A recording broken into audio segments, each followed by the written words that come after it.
Okay, good afternoon. We're going to begin the plenary session, a conversation with the DACMs and Navy DATM, and moderated by the Defense Acquisition University President, Dr. Woolsey. Good afternoon, and welcome to the always tricky right after lunch time slot. I'll be looking for dozers and hope not to find any. So, first of all, I'm not a doctor. Thank you for the promotion, but I'm not. I'm also not Mike Sloan. Some of your agenda showed Mike Sloan is doing this, and the reason that he's not here and I am instead is he made a new career decision and also to be near his family, so he has left DAU or will be leaving shortly. That gives me a chance to do a job announcement. He is leaving the job as Dean of the Defense Systems Management College. Other than a kind of a sketchy boss, it's one of the best jobs in DoD. The job announcement will be coming out in about a week. And I do seriously want as many people to be interested in that as possible. It's an outstanding and very important job at DAU. So it is my pleasure to welcome you here. Here's the agenda of what we're going to talk about. I'm going to make a couple of introductory remarks and then turn it over to the experts on the ground for all that happens in the acquisition workforce. I wanted to start with an observation or a couple about the conference so far. And one of those is that Rob and I were talking a second ago. I think every session has mentioned the workforce and how important it is. It really does matter. We believe that. We're glad to hear that others do as well. I also noticed that there's a theme about the importance, if we want to move quickly and make acquisition work better, about making distinctions between things and making decisions at lower levels. The adaptive acquisition framework is a great example of that. Rather than all programs being the same, we want to make distinctions between them and let people who know the subject best decide how to proceed. There are other examples throughout the conference. And really what we've done in the workforce training in the last few years is that we are letting people in the workforce decide for themselves what they need to do to develop their careers and develop their knowledge, rather than having it dictated to them from above. The higher level direction comes from, the clumsier it's likely to be. And I think that's true in all subject areas, and it certainly was true in training. We were training in contracting 600 hours a year, or to get to level 3, excuse me. And the reason was we kept adding things to it. And because we weren't making distinctions, we had everybody learn everything. So you would learn all about contingency contracting, even if you're about to go to a major defense program. And you would learn about logistics, even if you're going to do R&D. And it got very unwieldy, clumsy, and we weren't making distinctions. So really the first thing that Back to Basics is about is making distinctions and empowering people to make decisions about what their career will be about. We saw that was a problem, that we were inefficient. We're giving people training they didn't need. We weren't giving them at the time they needed it. You learn a thing best right when you need to know the thing. The German word for bathroom might be interesting to you if you're sitting here today, but if you're at Oktoberfest and it's late in the day, you're going to be very open to learning that word. And likewise for a lot of training things, it doesn't do any good to learn in your first year or your second year. It also encouraged I'm certified and then stop mentality. The job announcements, the position descriptions were all about, are you level 3 certified? That was the only thing you had to answer to. And our world just won't allow for that anymore. So we doesn't mean DAU. We means the services. We had representatives from all 3 and now 4 of the services and the 4th estate agencies when we rebuilt a curriculum on the philosophy, everybody should only learn what everyone needs to know, and then build their careers from there. And that second part, the build careers from there, is really where we need to focus now. That getting certified now is not an end, that's a start. That's where you've got the foundations, and now you need to build what you need going forward. And it's never been more important that we be agile and we do things quickly than today, because things change so fast. And I wanted to think about how to talk about self-directed learning. So I did what anyone would do. I asked ChatGPT about it. And here's what ChatGPT had to say. There are several benefits to self-directed learning in the DoD. First, it allows employees to stay current with the latest technologies and techniques, ensuring that the DoD stays at the forefront of innovation. Second, it enables employees to develop a broad range of skills and knowledge, making them more adaptable and versatile. Finally, self-directed learning empowers employees to take control of their career development, leading to increased job satisfaction and engagement. Not bad. And ChatGPT does some really stupid things sometimes too. But the point I wanted to make, besides I'm lazy and like to have somebody else write my things for me, is how fast ChatGPT came on us. I did this little shtick about having it do my speeches the first time about 6 weeks ago, and people were amazed. Now people go, of course, that's kind of obvious. And now it's becoming part of what we do every day. And it reminds me of a saying that things happen gradually until they happen suddenly. But it is an example of how fast technology is changing, which is another reason people need to own their learning, learn the new things. We can't possibly dictate from above what people need to learn. That's true for technologies. You think about AI, data analytics, cyber, digital engineering. Just this morning, Mr. Gerton talked about digital test tools. He's got to get everyone to learn about those. Really, really important. And we have to do a lot of it. IBM did a study saying that now people should be spending 14 to 16% of their time just to keep up with what's going on. They should be learning 14 to 16% of their time. That's a lot more than we've done so far. So there's a lot that we need to do, all of us. Now, DAU needs to help, and to help, we are creating and curating more and more content. There is way more available to people through DAU than ever before. There's now 52 credentials, which allow you to learn things at the time that you need them from zero a few years ago. We're also getting content from external sources like Coursera, LinkedIn Learning. So there are tens of thousands of opportunities through DAU now to learn. So that's one of the things we needed to do to help. And we're doing it in more modes of learning. It's no longer coming to a classroom. It is that, but it's also a lot of other things as well. And the workforce is responding. We talked about the Adaptive Application Framework. We have a website, 210,000 sessions so far this fiscal year. So people are taking advantage of that. We discovered during COVID that webinars are popular, a good way to get some quick exposure to different kinds of subjects. 70,000 people have come to DAU webinars so far this fiscal year. So the new modes are really showing themselves to be powerful. And then last, we have to help you find what you need. And we are in the process of designing a new website to do that. We want to work with the DACMs and others to find out what the workforce needs to find their way through the not so structured environment that we have today. So I'm really glad that we have the DATM professionals here today to talk about that. They're going to talk about how they are organized, how they are helping the workforce navigate this new environment, the changes they've had to make because of Back to Basics, and some of the offerings they have through their own organizations. So rather than read the bios to you, I'll put them on the slide here while I quickly introduce them.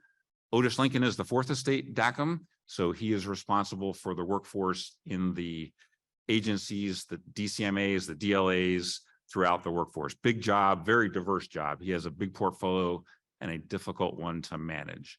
Marianne Lyons is the DATM from the Navy, also a challenging portfolio because the organization of the Navy and the workforce is so diverse and spread in so many different ways. So she has a very challenging job as well. Rob Richardson is the DACM for the Army. They are really leaning forward on credentials and elective learning, helping people find their way through it. And Sammy Slade, as if life wasn't hard enough, he now has these strange relationships between multiple bosses and a lot of different needs within the Air Force and Space Force. So we have a great group to work with today. I want to get off the stage with just reviewing really quickly some of the changes going on. We talked about the DWIA implement modernization effort, AKA Back to Basics. That terminology is going to disappear shortly here. It is now foundational learning. It's what we all have to do, but it's only part of the puzzle. They've had to work on right-sizing the billets that are in acquisition. They're going to talk a little bit about that, including recoding positions. There's been a lot of confusion and concern about that, and that the workforce has shrunk. That doesn't mean that we're hiring fewer acquisition people. It doesn't mean anybody is less interested. It has to do with where acquisition is really the core. And then I've already talked about how DAU is modernizing the curriculum and giving as many training opportunities as we can. Actually, not just the acquisition workforce anymore, but in some cases to the entire DoD. So with that, I will turn it over to Otis Lincoln. I already told him you have a complicated job. Why don't you go explain that? I appreciate that, sir. Thank you so much. Good afternoon, everybody. Again, my name is Otis Lincoln, and I am the Fourth Estate DACM Director for all of DoD as well. So my job is to essentially support all of the DoD field activities and agencies that fall outside of my colleagues' services. So, all right. I would like to start with at least just giving you all the mission. As you can see, our job is to just support the workforce in any way systems and possible that we can, which could be from training, development. It also comes from systems administration as well as policy. Our guiding principle is the DoD 5000.66. So we do a lot of implementation based on that guidance. Just as Mr. Woolsey mentioned, we have about 31 agencies, 28,000 actually individuals in our workforce that we do support. We are kind of on the smaller scale in regards to the Army, Navy, and the Air Force, but we are a mighty team, and the workforce does a great job in the things they do to support the warfighter. I kind of look at the Fourth Estate kind of in three pillars, more or less. One is that we support our component acquisition executives to make sure that we provide any type of gaps or any critical skills that they need to be implemented within their respective organizations in order to make sure those individuals are trained and developed. That's one. Number two, we actually have our own systems just as much as the actual services, which is called our DATM system, where individuals can go in and review credential information, apply for training, submit certification requests, as well as being able to pull their transcripts of all the courses they've taken, any of the training that they've done. And then lastly, we have a great relationship with the Human Capital Initiative, which is HCI, where we receive daughter funding from that organization to support additional things outside of the actual DAU training that is provided for certification. So just to give you a little bit of footprint of our organization, as you can see, we're about 29,000, as previously mentioned, with the preponderance of our workforce falling into the contracting and the ETM framework. So with that being said, we are very geographically dispersed out of all of the agencies within regards to various cultures, workforce planning sizes. So that does pose a lot of challenges to organizations and agencies as far as getting those individuals training, not only with DAU certification courses, but also in regards to any type of additional training that is required just to help fulfill and meet those training gaps in those respective organizations. My primary job is to help build those bridges and eliminate those gaps. Some of the things we do, we have a lot of brown bags that we've done, especially with, as Mr. Woolsey mentioned, with the changes in the DOEA framework. We want to do a lot of communication and pushing out information to the supervisors, how their role has kind of essentially changed from the legacy construct and how their role is now more important than ever to make sure that their workforce is being successful. We have done speaker series. We have a robust leadership and talent management portfolio. So I really look at the Fourth Estate as essentially a support arm to those agencies. They already have a lot of robust programs. So what we do, we just look at it as an augmentation approach to assist those agencies with their additional training. Just wanted to give you all a little snapshot. So I'm going to turn it over to my colleague, Ms. Lyons. Thank you. All right, thank you very much. I appreciate being invited to participate in this panel. In terms of what Otis relayed, the role of a DACM, I would chime in to say what he said, because we do very similar, in terms of being the advocate, providing policy changes, and supporting the acquisition workforce, both through the Navy and the Marine Corps. So I'm not going to get into the details because it's very similar. Other than, oh, sorry. Oh, here we go. Okay. Other than it's very similar role. My challenge, as Mr. Woolsey alluded to, is that I have a very decentralized Navy community, but especially on the civilian side. So the communication of the changes was a particular challenge. And I'll get into some of the data here in the second slide. So what I'm showing you here is we have a strategic plan, acquisition workforce strategic plan. We have 4 objectives. And I'm just hitting some sort of highlights of some of the initiatives that that the DATM sponsors. And I support ASNRDA in terms of supporting the acquisition workforce.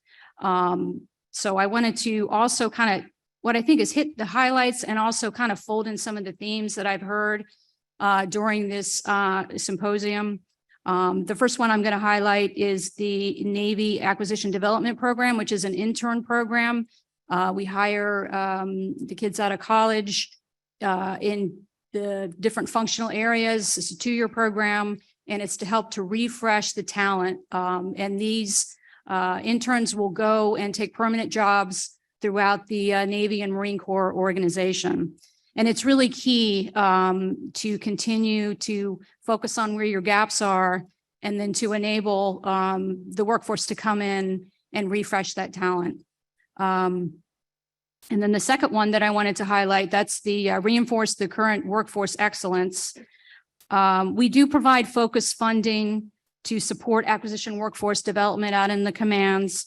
One of the common themes we have, and I know the Army is going to talk about that in their slides, is the digital transformation, data science, AI. We're really trying to focus on providing additional, trying to keep pace with the latest developments on that training, and to fold that into the community across the functional areas. So we provide focused funding for that. The third objective relates to energizing the current workforce to inspire performance. And we really are focused on the understanding industry aspect of that. Admiral Morley spoke to that this morning in the plenary session. He mentioned he emphasized the point, don't be afraid to talk to industry. And so this training that we provide, both the civilian and the military, they will go to understand, looking at from the perspective of industry, what is important to them, looking at their financial statements. Do they care about cash flow? Do they care about operating margin? So when you do engage with your industry partners, you can have that conversation, focusing on preparing for negotiations or curating your, your incentives. So that's something that we support as well. And then they also will fold in venture capitalists and some of those sort of latest business, from a portfolio perspective, understanding how they think. And then the fourth objective is related to strengthening program leadership. So in terms of the back to basics, and I'd call it a journey for us, we do rely on senior executives from the Navy and the Marine Corps to lead the community of practice across, for us, 7 functional areas. So we have been working over the last year to provide, as we moved away from the very prescriptive level 1, 2, 3 legacy career field, the national leads are developing career guides, training guides to relay to their community what is important beyond the core certification, experiential learning, and then also looking at it from different junior, mid, and senior level career development from that lens. Okay. Now, in terms of where we are today, I would say for the Navy, it's we did about 96% of the 71,000 positions we achieved. We were able to implement in sort of like I would call a batch upload. We're still working through the data. We're looking for consistency. We're trying to make sure that when we use the term right size, that what we have now in terms of the data is where we think we should be from a core acquisition perspective. And when we talk about back to basics, it's really focusing on the position. Should we really require this position to be DWIA certified? And we looked at it from that perspective. And then, as Mr. Woolsey alluded to, DAU is also modernizing and providing many courses, credentials for all of DoD. So for those that were, let's say, decoded from the acquisition workforce, there's still a lot of opportunities to take advantage of the modernization that's happening. So similarly, we're as Fourth Estate, we do have a majority in ETM. Part of that's due to PQM, IT, some of the career fields that were eliminated logically folded up under ETM. And it also serves as a feeder into some of the other functional areas such as program management. So you start out as ETM, but you might, move into PM later in your career. And then, of course, we're very geographically dispersed across the United States and the globe. So that also kind of ties into the challenge of communication. That's all I have. Thank you. Thank you, Marianne. Rob. All right, and I will pick up now. My slides look a little different from theirs. So I'm going to talk about where we are with relation to the change management now associated with Back to Basics and some initiatives that we have for the Army acquisition workforce. So just over a year ago, February, we transitioned the Army acquisition workforce to Back to Basics. So that meant that all those position descriptions had to be updated. We did a top load through Chara to do that. All the certifications had to be updated, pretty much everything associated with the career file of those individuals. And so doing, as Mr. Woolsey reflected in one of the earlier charts, we eliminated about 11,000 folks from the Army acquisition workforce. We went from 43,000 to 32,000. Some of those were career fields that were actually eliminated from the workforce across DoD, facility engineers, as an example. We also took the opportunity within Army to look at the work that folks were doing. Not that these folks weren't great Americans and doing wonderful work that they were doing, but if they weren't doing it in support of Army acquisition programs in a program office and a PEO at ASALT, we looked very hard at removing them from the workforce. So it was kind of show cause why you stay in. So we rolled out about another 1,800 or so budget analysts and some logisticians that weren't really doing multifunctional, program PISM kind of functions in support program offices. And we continue to look at those. And as part of the change management, what I show you here is we've established these Army acquisition functional leads across each of those 7 functional areas. So we now have an Army senior leader in each functional area: cost estimation, business, financial, program management, test, et cetera, that's responsible to the principal military deputy for management of that functional area across the Army. They provide the strategic vision, the direction. They represent the community in the DAU and DoD venues, the functional integration teams that, like, as we continue to move into optimization from implementation of Back to Basics. And a big thing that they've done this year is they published a memo from each AFL on what the guidance is for continuous learning points for the next 2-year period. So we have somebody that's actually in that functional area as a senior leader now that's kind of guiding the workforce at a high level, right? We've implemented that guidance within our workforce management system. So if you're a logistician, when you go in to update your individual development plan, what your AFL recommended for your continuous learning points pops up. Most of them are hot linked. You can register for the course. It populates your IDP. It makes that whole process very easy. It also allows us to provide a dashboard now to those functional leaders so that they can see kind of how their piece of the workforce is evolving with this. They each have a functional advisor that's a senior 06 GS 15 that backs them up and of course does all the heavy lifting. How that works. But so I think this is a new thing and it's going to pay us some big dividends. We've had, the Navy has, national leads, the other services have kind of comparable things, but we've really formalized this in the Army and we've aligned it to a function, not an individual. So it'll have longevity, where before we had folks that, when they left, then it kind of died for a year or two. But now it's aligned. So I think this is here to stay and is going to pay big dividends for us. Much like the Navy, We have a plethora of development opportunities, and there's literally something here for everyone.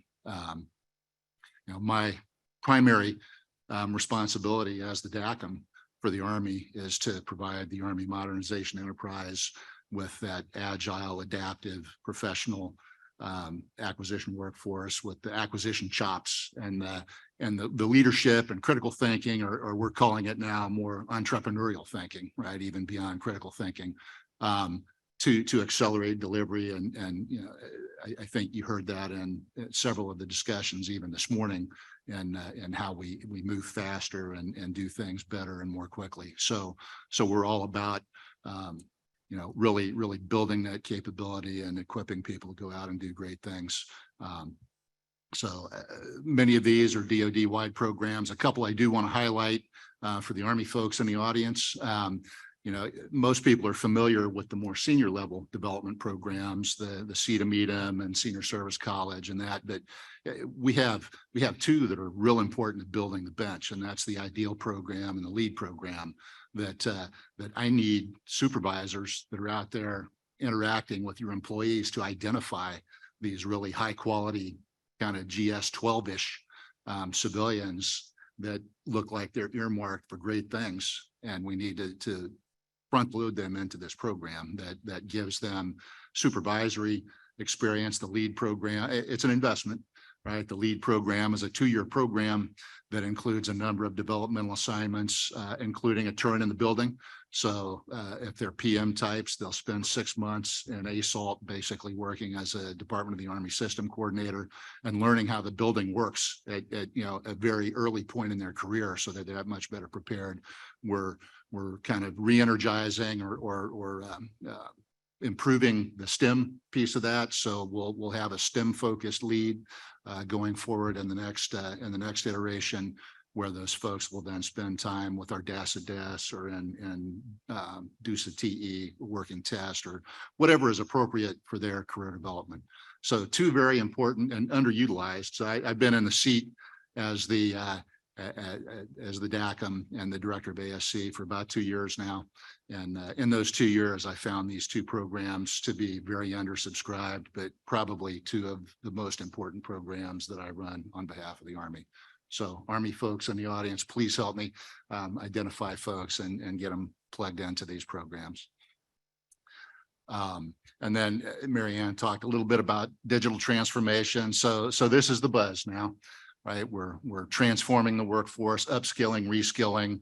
Any meeting that you go to, you'll hear maybe not all the buzzwords, but most of them in the course of the discussion. So we're moving smartly, and we kind of view this in 2 layers. So there's a fundamental literacy piece that I have to get across the entire workforce, so that regardless of what you actually do as an acquisition professional, if you walk into a meeting and people are talking about DevSecOps and the velocity of the agile development teams and all these different things, your eyeballs don't roll back in your head and you get completely lost. So everybody needs to have that foundation. We're doing that through the foundations pathway and Udemy. You see the courses there. There's a 14-hour requirement in Udemy for every Army acquisition professional to be completed this fiscal year, which is basically kind of a digital boot camp, all things AI and data science related. We have some recommended training to improve their depth in that, and then we're working with other partners like DAU, like the Army Integration Center, or Army Artificial Intelligence Integration Center at Carnegie Mellon University. So we have a 1-week certificate program now in conjunction with CMU for our senior leaders to kind of teach them everything that they need to manage programs. But once we get the foundation, then we start working each of those stovepipes and figuring out, if you're a contracting officer now, how do you contract in an agile environment and for these deliveries of minimum viable product and some of the things that we heard about in the agile discussions here. So every part of the workforce is going to have to kind of change the way they think about how they prepare their program, budget for their program, how we test, how we accept increments of capability. You heard in the the keynote this morning, as we look at more agile development, we don't have capability production documents or development documents. Now we have user stories. How are the testers going to test against that? How do I as a PM know that you delivered what you were supposed to deliver for that so that I can provide progress payments and all those things? So it's really going to change the way we think about how we deliver capability. Our relatively new principal deputy, Mr. Young Bang, is all over this. He's the champion within the Army, and he's driving this hard. So this is our kind of major lift for the next year. And with that, I think I'm turning over to the Air Force.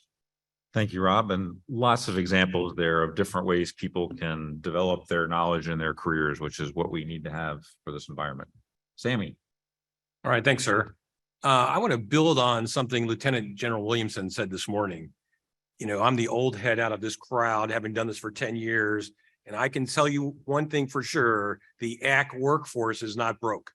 When I took over this job, I heard a lot about ACK professionalism and reprofessionalizing the workforce. Well, there's nothing wrong with our workforce. I mean, you look at the adaptive acquisition framework and the change that this workforce has embraced and done stuff differently. I think the workforce is just fine. But at the same time, we are and my peers up here are very engaged on making sure that happens, making sure the workforce is ready for what comes down the pike. In the Air Force, Department of the Air Force, my team's focused on much more than the certification process and that required training. Because our role is to develop that workforce so they're ready for the next challenge. They're ready for the next change in process. They're ready for the next. I love it that the Army said you have buzzwords. We're the Air Force. We have all the buzzwords, right? We have an AI accelerator. We have, AFWorks. We have Kessel Run and Kobayashi Maru. We live buzzwords, right? We have a digital transformation office. So I'm glad the Army is now on board with buzzwords with us. So that's awesome. But our goal is not to ensure our ACK workforce members are trained to do the job. No, we want to go beyond that. We want to ensure they have the tools to adapt, to innovate, and to truly execute the acquisition mission. So I'm going to talk about some of the unique things we're doing to get there, because DAU does an amazing job of a lot of that baseline work. And I love the back to basics we went down to. Here's the basic knowledge you have and how do you build upon that? All right. You can stop now, Sammy. You're done. Am I done? I've played up to Mr. Woolsey and we're ready to go. All right. The first thing I want to talk about is my challenge. So you'll have to listen to me opine about this, but I now have 2 service acquisition executives. I mean, Marianne has 2 services, but I've got 2 bosses. And I do want to point out that I did notice this morning as I looked at all the flags over here, I guess Naval Postgraduate School needs a little more money because they do not have a Space Force flag up there with the other services. So we'll work on that. Well, maybe you have, maybe they can deliver it with some sort of, capability coming in. But it's a unique situation for us across the department because we have 1 service secretary, 2 service acquisition executives with 2 different mission sets. And our job is to take care of all those customers. And you can see from the slides there, the numbers. It's really hard. And I spend a lot of time making sure that the ACK workforce members in both services have that training they need to be effective, but are operating in 2 different cultures. So there is no peer of mine for Space Force. And they look at me as the Air Force representative, but I know I'm there for both services. So we are working really hard to integrate the Air Force and Space Force as we move out on that. And for those of you who probably go, well, we have a Space Force.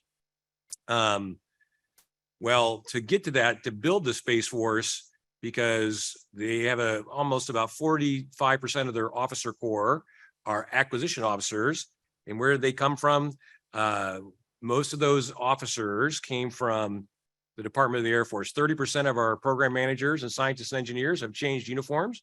They're still executing the Department of the Air Force mission set, but underneath the Space Force. And we thank all the other services because we've done a lot of inter-services transfers. So we have folks from the Army, the Navy, the Coast Guard, the Marines that have all come over to the Space Force to build up that force. But it is interesting that just under half of that service is acquisition centric.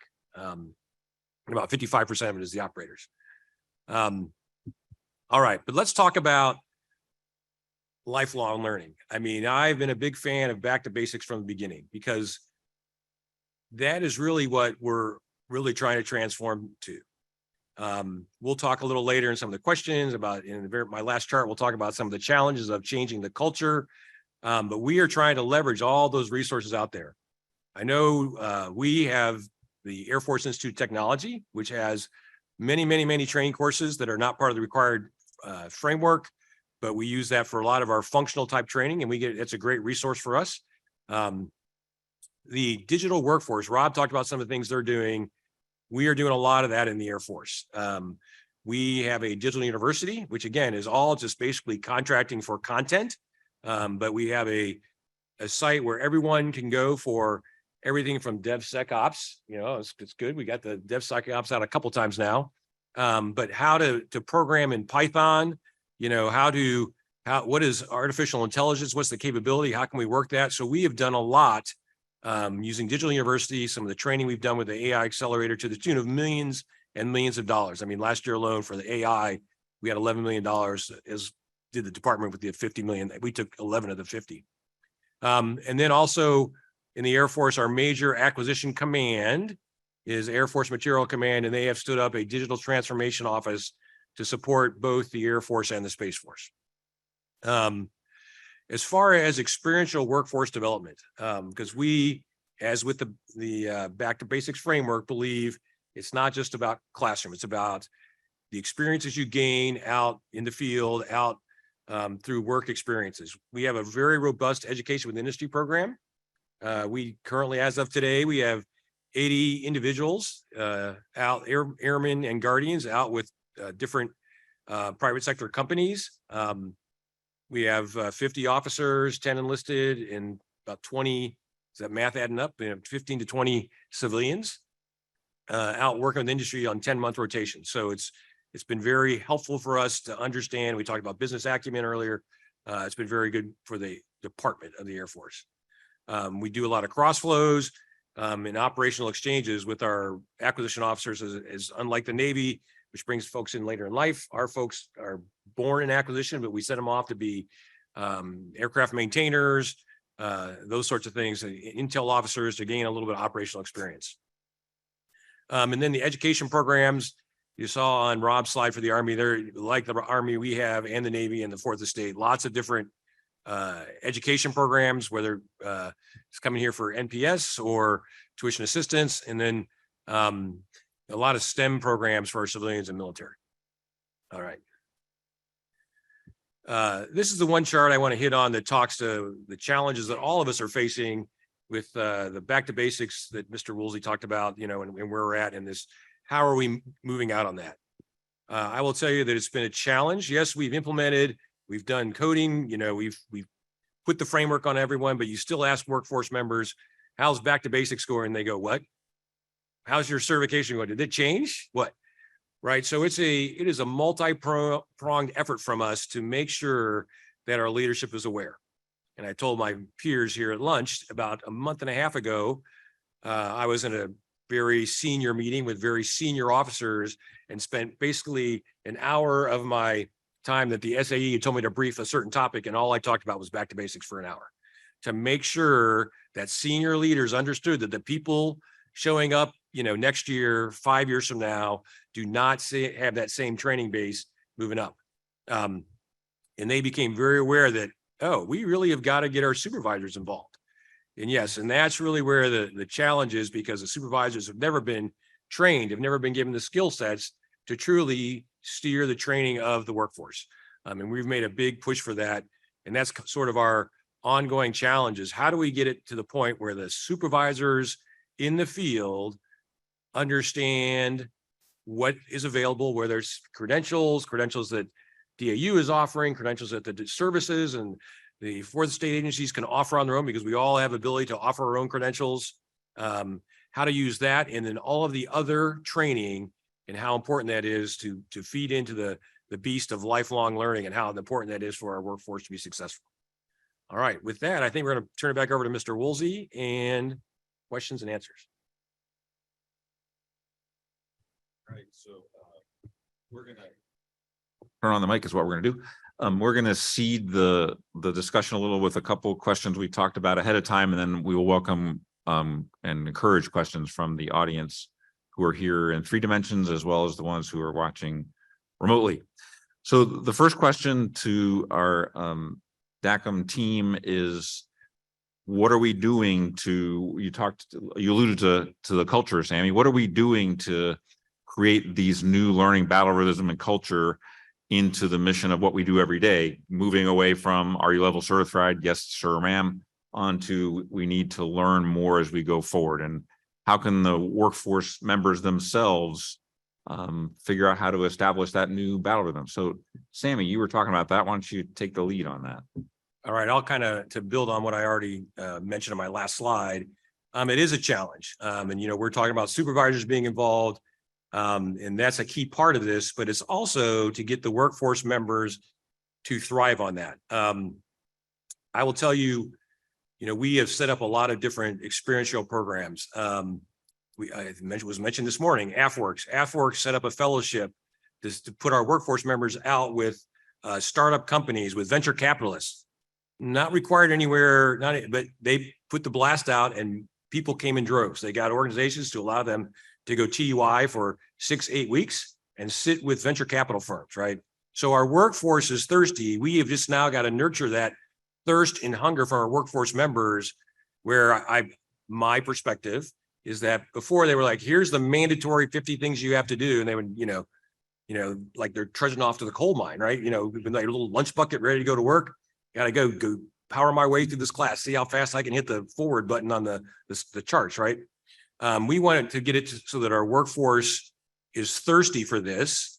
As I tell folks, what people will start to see, those who truly embrace taking charge of their own personal development will be the ones who are successful. The ones who are going to start rising to the top are the ones who take the time to develop themselves as an individual in areas that they are very interested in. And the secondary aspect of that is not just developing themselves. I believe they will be then able to steer their careers, because in the past we've said, we brought you in as a contracting professional. You're in the stovepipe. You will be there 35 years later when you retire. Well, if contracting doesn't interest you, you're not going to be very happy. If they see an area they're more interested in, they can start steering their career towards areas of interest to them. So I think this gives power to the individuals. And we in the Air Force have taken down a lot of the barriers that have limited that movement across functions. But I think we'll have a happier workforce, more engaged workforce, and a workforce that is more energized about going out and taking care of those developmental needs on their own. Anybody want to add anything to that? Otis, do you have any thoughts on that? Yes, I do. So with the 4th Estate, we are a little different than the services. So I look at it as with our agencies, they have, as I previously stated, various missions, various cultures. So what we try to do is take that data and kind of help align it. One of the things I previously mentioned was our talent management portfolio is a very robust program. However, what we do is we review information from like the National Defense Strategy. We look at what ANS is wanting to do for, you know, upcoming years. And then we look at kind of curating our program to kind of match that. We also look at, you know, making sure those trainings are available at those various stages. So when there's an entry-level individual coming in, when they're kind of in that mid-career all the way up to their senior level, we look at trying to add classes to help that. Another big thing that we do to kind of help to make sure that we are providing that constant communication. Just as Sammy did mention, the communication far as from the supervisor perspective, getting them trained up, making sure they understand their new role and their responsibility under the new framework for certification. Also, what we do, my office, we meet with a lot of the DOEA offices that are embedded in those agencies pretty much quarterly. And what we're actually kind of doing is starting to create some synergies against those other agencies and allowing those individuals to kind of go off and talk. Hey, what are you doing well? What's worked in your organization? Give those best practices. I think in the past, because of the fact it was just, here are your certification, your classes you need for certification, you go off and do that. I think this now has opened up the aperture for more conversation. And so it's just more or less, we look at it from the standpoint of just making sure we're doing constant communication just across the dynamic for all of DOD. And then one of the other things and within that question was, how can that acquisition workforce member establish themselves?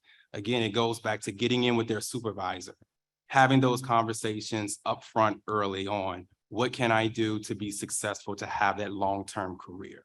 What can the Fourth Estate offer to these agencies and making them excited to take those trainings and update those individual development plans, things of that nature, yearly. We just look at trying to make sure we provide and just whet their appetite to make sure it's the best thing for them to help them grow. And then also look at some of those other individuals that have been out in the workforce as well. What have they done to been successful? Lean on those individuals. Just like Sammy also did say, it's up to you. It's up to that workforce member to take charge of their career and to make sure it advances them from hire to retire. Thank you, Otis. And I'd like to add and actually amplify a couple of things that you said about how we all have a role in this. So those of us privileged to run organizations have a job to communicate to organizations that this is important, this is expected, this is what we have to do to win. It really matters. And then when we get into the operational parts of organizations, if you're running a program office and digital engineering is going to be a big part of how you move forward, you can't probably find all the people you need who are experts. You need to communicate that there are opportunities available to learn that, for people to upskill in your organizations. And then probably the most important part that we all can play has been alluded to a couple of times, and that's the conversations between supervisors and employees. It's just more incumbent upon us now to help people chart their path and understand what will help them get there. So every one of us has a role, and that's not hyperbole. In this case, we really need to take part. Does anybody want to ask any questions from the three-dimensional audience? So I'm monitoring the online questions. There haven't been any online, but for the folks in attendance, we do have this mic active. This mic is active, so you can come up and get in the queue. Okay, I promise no karaoke. Good afternoon. I'm Terry Blake. I teach here at the Naval Postgraduate School. I was wondering, have you seen any indications and warnings that your workforce is being hired away by industry once they get fully qualified because they've got a shortage in their fields as well, whether it's in contracting or any of the other DOE areas? Yeah, I'll go ahead and take that question.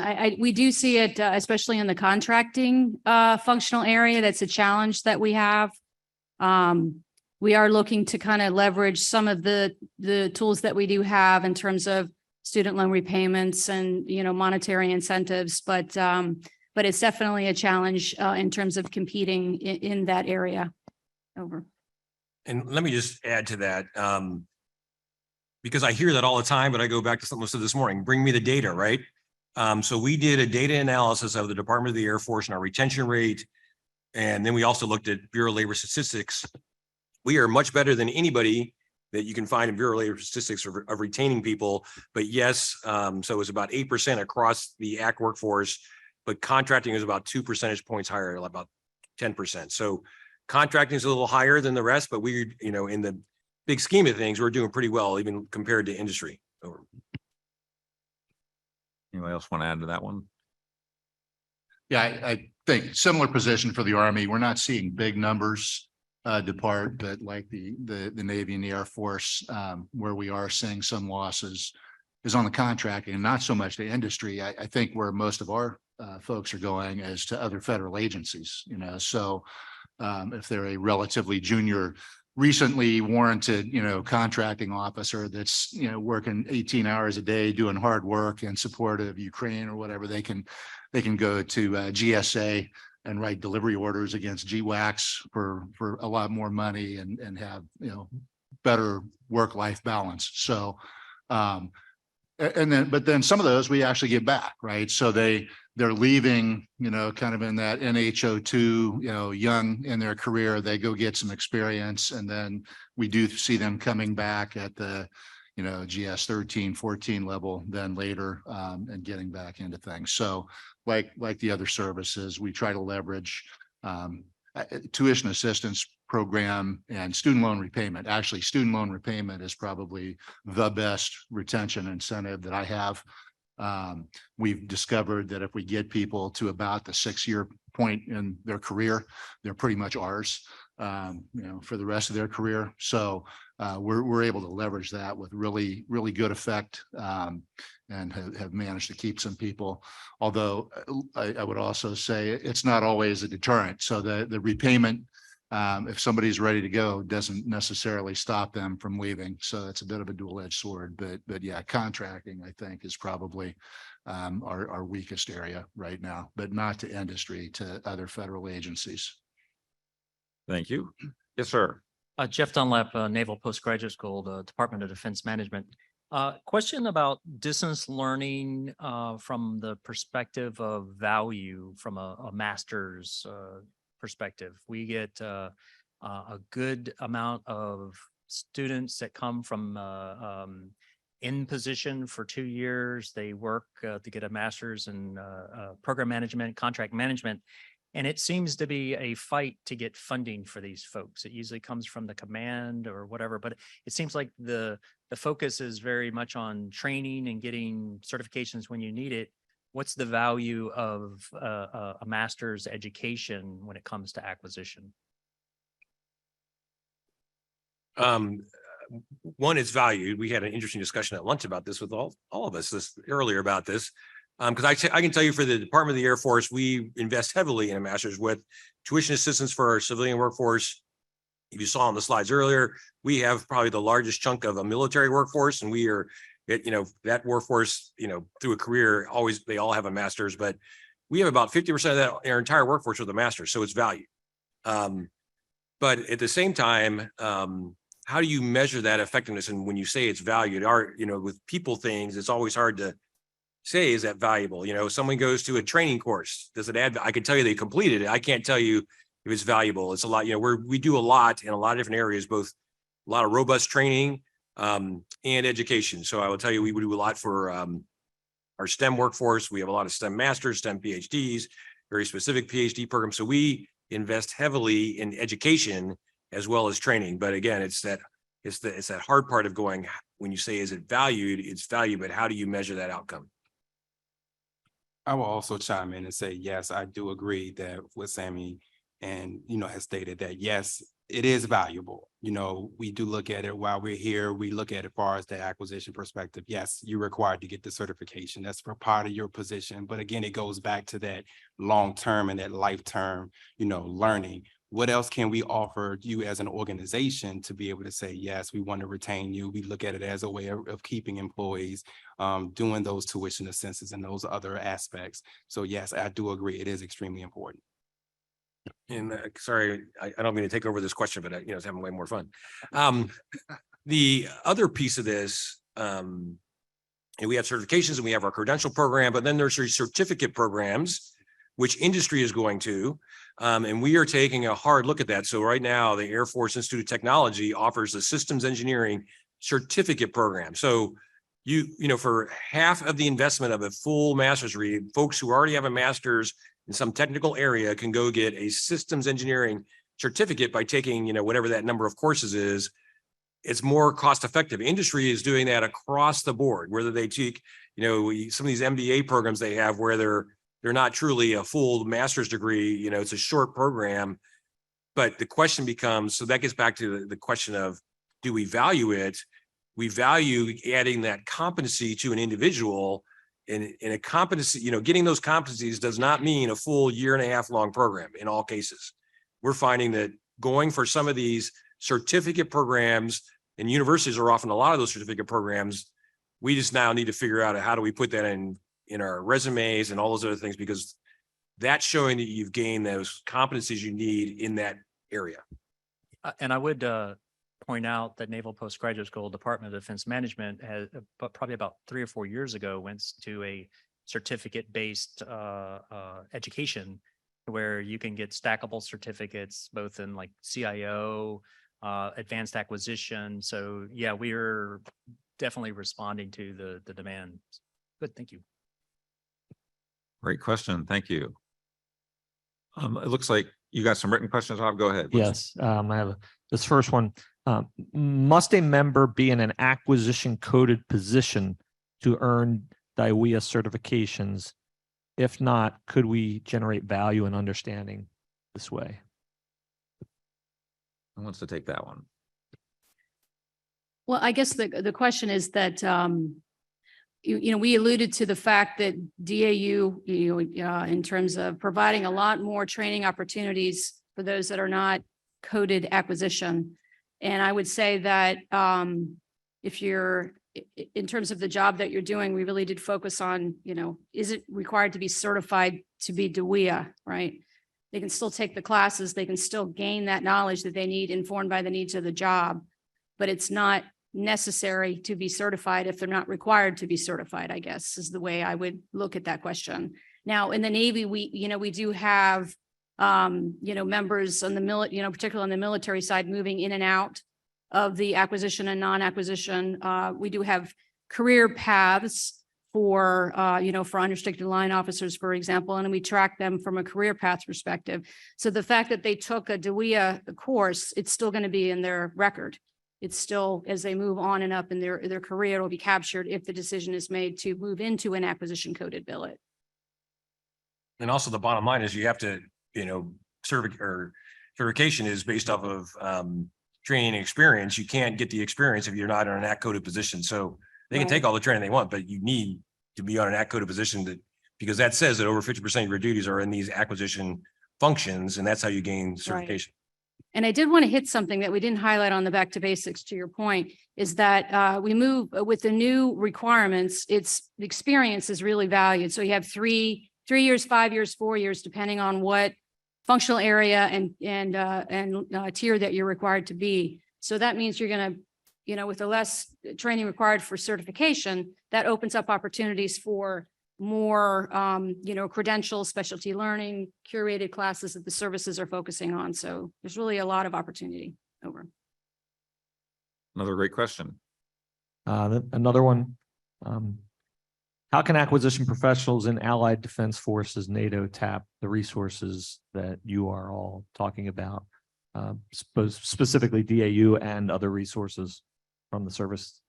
So I'll take that one first, and then we can add if you'd like to. So at DAU, professionals from allied nations can take DAU courses. Certainly you can take the online courses. For the remote and in-person courses, there's a priorities question. That's one path. Then another is we have agreements and arrangements with allied countries to provide training for them, designed for them. We have an effort with Korea right now, for example. They want to do some work for their acquisition core. We have an FMS agreement and work to do that with them. Similarly with NATO, we had a representative from NATO come recently and ask for our assistance. So you can take the courses and all the other materials online. There may be some access questions. Send us a note. We can help you with that. And then prioritization for the in-person and instructor-led training. And then depending on what country it is, we can do arrangements where we give direct assistance. So there's a lot of different venues for that. Anybody want to add anything to that? Another good question. Thank you. My name's Wally Owen. I wanted to leverage what Professor Dunlap was saying there about our distance learning opportunities. I run the business of distance learning for systems engineering here at the Naval Postgraduate School. And so when you mentioned AFIT and the certificates, and I get, they're your first line provider.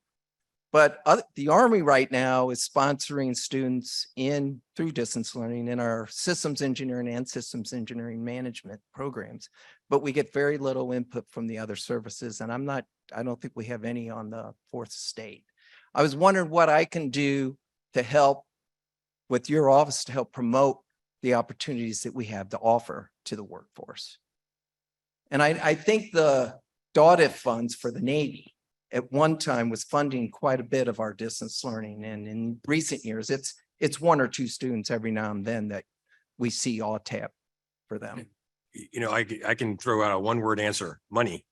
Well, that's because, for us, to send them to AFIT, it doesn't really cost us. And there's so we go to the lowest. That sounds bad. We go to the most cost-effective service provider we can. Well, and I do understand that. And I go across the country, across the services. I've gone places, and the commands have local universities that support them, but we're the Naval Postgraduate School. We're defense. That's our relevance. And want to see how I can help get us to be an opportunity that they're aware of. Because I don't think everybody's aware that NPS has this opportunity. And through distance learning, we're out there. We can be, hit the federal civilians. Yeah. I'll take it back and look at it for the Air Force. So as you know, the Secretary of the Navy is a big advocate of the Naval Postgraduate School. And I would say that, part of the reasons why you don't see more of a centralized funding of that is because of the challenges of the funding in relation to if you're talking to the DATM office. But that doesn't mean that across the organizations, there's not opportunities to fund, to support, civilian or military to come to to come to NPS to get those degrees that are being offered. So I would definitely, and of course, Mr. Girton, maybe someday, permanent RDA, as we talked about today, is also an advocate. So I would just put that thought out to you. Over. All right. Well, thank you. Mhm. Appreciate it. I think you were careful enough how you said that. I think we're good. Do you have any more, Bob? Okay, so we'll tee up the next question we had here then, because I think it's an important one. I'm glad we have a chance to get to that. So we've talked a lot about the relationship between supervisors and individual employees, and central to that is the individual development plan. So what we teed up here is what's the next thing to do to support the development execution of relevant accountable IDPs. I'm sure that I am an exception, but I never had an IDP that was that meaningful in my career. It wasn't something we really gave the effort to that we need to. In this environment we're in today, it's really essential we do more with that. So I'm very interested in thoughts on that. Marianne, you want to jump on that one? Well, I just wanted to foot stomp it really does put the onus on the employee in particular to take the time to think about near-term, midterm, and long-term development. And I always look at the IDP, maybe we call this something else, but it's really a conversation between not only the employee and the supervisor, but mentors. So every employee should have multiple mentors, not just your supervisor. So soliciting feedback through the IDP to have the conversation about what do I need to do near term, informed by the needs of the job. And then in terms of where that person aspires to go, you have a conversation about, okay, what specialty training, industry rotations, of course, the DAU credentials, those all need to get folded into that conversation. And then it also is important, we've talked about all these opportunities that we have now, but we really need to curate those opportunities. When you talk about the credentials at DAU, I know we're working closely to try and provide that. We don't have that prescriptive roadmap anymore, but that makes it a little bit more complicated because people are used to, okay, level 1, 2, 3, touchdown, I'm in. But it's going to be a long-term focus, and the priority needs to be made by our acquisition leadership too, to give the employees the opportunities to train. Thanks. Thank you, Marianne. Anybody want to add anything else to that? Otis. I'll jump in. So I definitely agree a lot of what Marianne stated. It is a lot of conversation, those communications between the supervisor, employee, mentors. But I also feel that it's a lot of that onus is going to be on the employee as well, more than ever, like I previously stated. I also feel that it has to come from the top down as well, from the bottom up, to make sure that we are holding individuals accountable and with the training they need, again, beyond certification. What's those critical skill gaps? A lot of times when we meet with agencies, we talk to say, what are you missing? What can we help support you in your mission to be able to provide that training? And then we go and look and see how we can offer those things to where they can implement that into their employees' IDPs to help support that initiative. And we have the opportunity now to make that a richer discussion. Just what we're talking about today, there's at least two different angles that discussion should have. One is the question we always ask as supervisors: where do you want to be in 5 years? We can stop with the throwaway answers and be a little more specific. So if I'm working on a smaller program and I really would like to work on an MDAT program at some point, then you can look at credentials and opportunities that would prepare that person for that as they move through their career. Or if they're in contracting, they want to get in program management, we can steer people in those directions. So career path is one. The second is what's important to the command right now.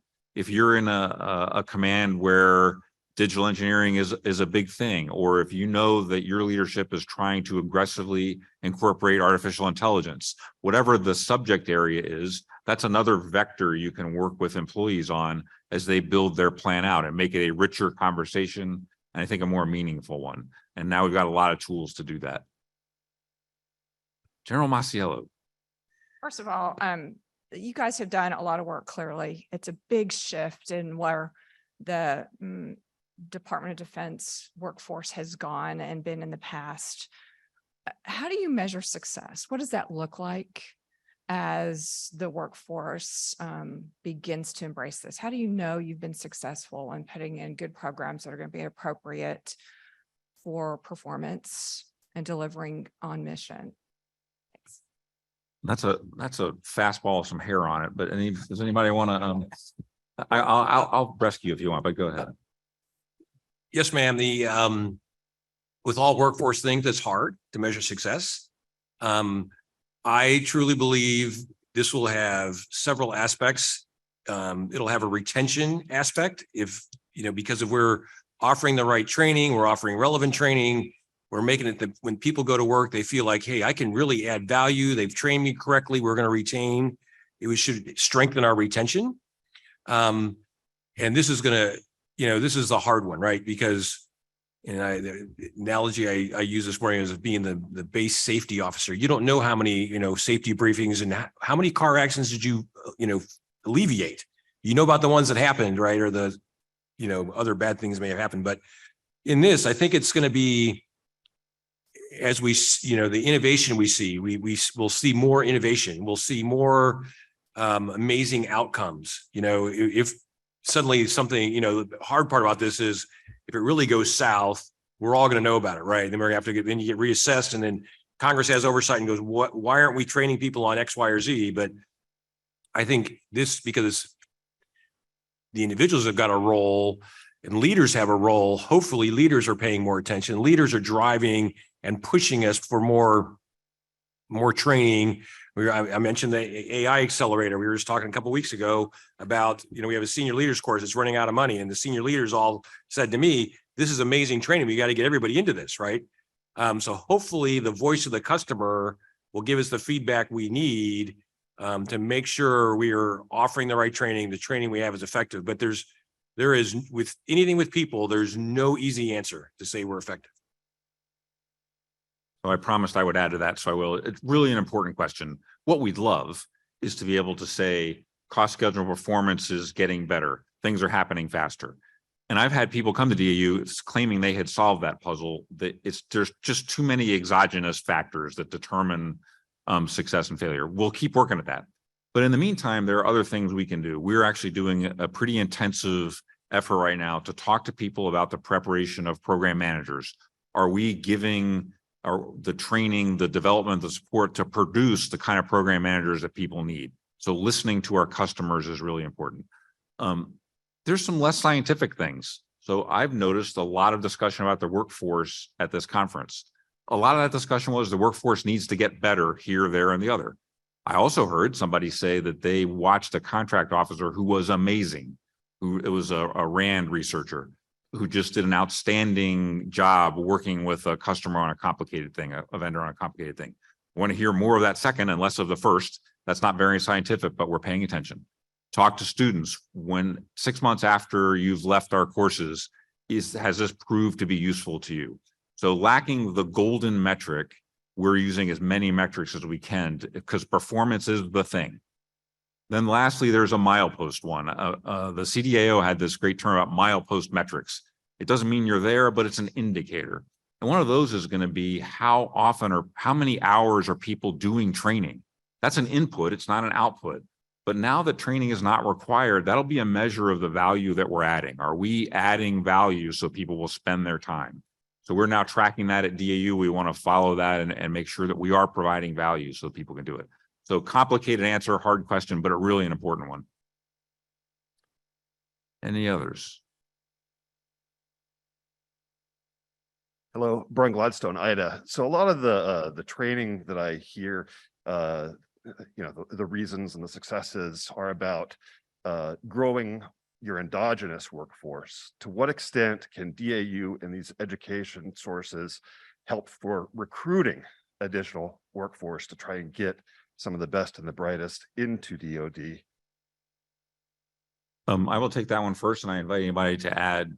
You did mention DAU, so the program we're creating now, I think, is going to help with that. In that, let me explain credentials a little bit. We've talked about that a couple of times. That's a package of learning, often with a test at the end that demonstrates that you've done something. That's a tool along with the original certification that allows people to show how they've developed and what they've done. And that's portable. We can now, people who have done our credentials have those. So ironically, sometimes the way to recruit people is make it easy for them to leave. It's because they can develop their careers and learn things as they build on them. So I think the flexibility we're building in together with the way to document that is valuable. We don't have a direct role in recruiting, but if DoD is known as a place where you can grow and learn and get things you can take with you, that matters. So that's our role in that. Anybody want to add anything to that? We're good. Sorry, guys. This is such actually kind of thank you for the lead in. We talked about, and you talk about lifelong learning journey. So, and one of you talked about internship programs. So you tap into the college students, give them internship experiences, and then you can direct hire them. I'm aware, and Sammy, this will be to you. I know the logistician community, the Logie community in the Air Force actually does an intern program. I'm aware of a young woman who had an intern opportunity and they hired her directly into it, was super excited about that. Is that a common thing? Is that how we start building that pipeline? Or is that still something we're trying to figure out? I'll answer that for the Air Force part, ma'am, since you were part of, it's all happened after you left. So the Air Force has started what is, we label it because we have to have an acronym, the PCIF program, Premier College Intern Program. So the Air Force took out of centralized funding 500 positions for interns, which is great. But what also came with it was 500 Palace Acquire positions for them to be hired onto, on top of the centralized Palace Acquires we already have.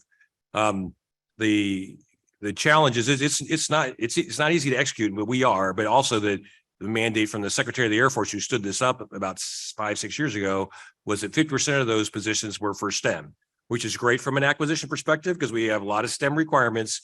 But we are out there trying to compete with all of the major defense contractors who are, a lot of us have kids and they've gone to college and they get attracted to have summer internships. So we're offering summer internships after their sophomore year, after their junior year. And then if they are performing, we offer them a Palace Acquire position as a continuation of service, a funded 3-year position before it has to be absorbed within the manpower challenges. But no, we in the Air Force have a strong program now. So I would like to add, this is where the fourth estate is probably extremely different. My office, while we do not have anything for us from an internship perspective, but we work a lot with the agencies. We do have a handful of agencies that have very robust internships programs. And one of the things that we help them with is getting those individuals through the pipeline, through the training, from the training perspective.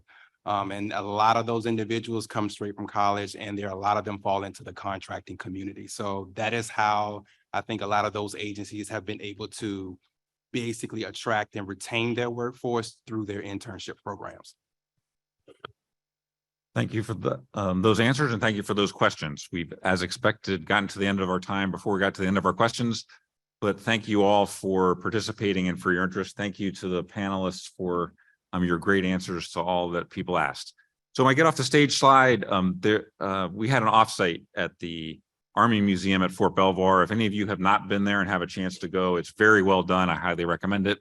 And I saw this poster, and it shows that what we need to do today, go fast, was once relevant in our history. And this isn't a new thing. This was a poster from World War II, obviously, and shows that acquisition has always mattered. Doing things matter. And I want to add to that a comment I heard from an advocate for China recently. He said, we are smart, we are hardworking, and there are 1.4 billion of us. Now, there's some yeah buts with that, but those are still some daunting numbers. And I want to go back to my comment about Chat GPT when I said things develop gradually until they develop suddenly. Obviously, AI was building for a long time before it arrived in the form that made us all aware. The competition with our near peer is developing gradually before it appears suddenly. So it is an urgent thing. We all have a role to play. I'm really honored to have my role, and I thank for all your support going forward. And with that, we're done. Thank you. Thank you very much.